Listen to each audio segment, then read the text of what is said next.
दोस्तों आज हम जानेंगे कि स्लिप डिस्क या साइटिका से पीड़ित मरीज में कौन कौन से उपचार अवेलेबल है और उनमें ऑपरेशन या सर्जरी की सलाह कभी दी जाती है।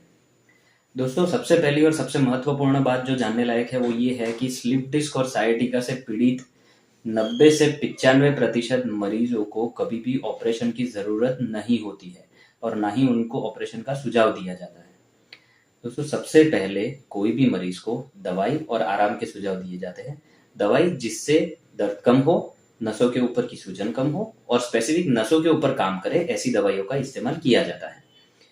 आराम मरीज को 5 से 7 दिन तक कहा जाता है, जिसमें आगे झुकने के लिए मना कहा जाता है और जमीन पे बैठने के लिए मना कहा जाता है।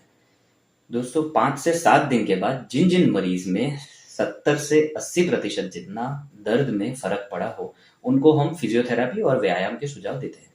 फिजियोथेरेपी और व्यायाम का उद्देश्य ये होता है कि कमर के आजू बाजू के मसल्स, स्नायुओं की स्ट्रेंथ बढ़ाई जाए।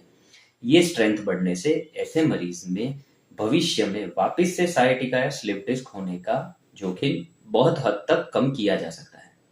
दोस्तों जिन मरीज में फिजियोथेरेपी और दवाई से कोई भी फर्क ना पड़ा हो, उन मरीज को हम ट्रांसफोरामिनल रूट ब्लॉक या एपिड्यूरल इंजेक्शन की सलाह देते हैं।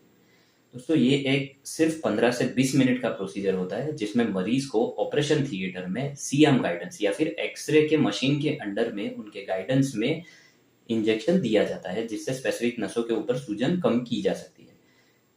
80 से 90% जितने मरीज ऐसे होते हैं जिनमें ऐसे इंजेक्शन से काफी लंबे समय तक काफी सारा अच्छा आराम मिलता है। दोस्तों जिन मरीज में इंजेक्शन, फिजियोथेरेपी, आराम और दवाई ये सब चीज़ों ट्राई करने के बाद कोई फर्क ना पड़ा हो, उन मरीज में ही हम ऑपरेशन के सुझाव देते हैं। दोस्तों ऑपरेशन के सुझाव दूसरे 4-5 रीजन में भी दिए जाते हैं, जो है जैसे मरीज को लकवे की असर आ गई हो, हाथ पैर में कमजोरी आ गई हो, संडास पेशाब में दिक्कत आने लगी हो, या फिर उनका चलने का डिस्टेंस, जो चलने की जो दूरी है वो 100 मीटर से भी कम हो गई हो, ऐसे मरीज में ही ऑपरेशन के सुझाव दिए जाते हैं। तो दोस्तों कोई भी मरीज हमेशा सबसे पहले ऐसा ना सोचे कि उनको ऑपरेशन की ज़रूरत है, और 90% जितने मरीज ऐसे होते हैं जिनको ऑपरेशन की ज़रूरत कभी भी नहीं पड़ती है। Thank you. नमस्कार।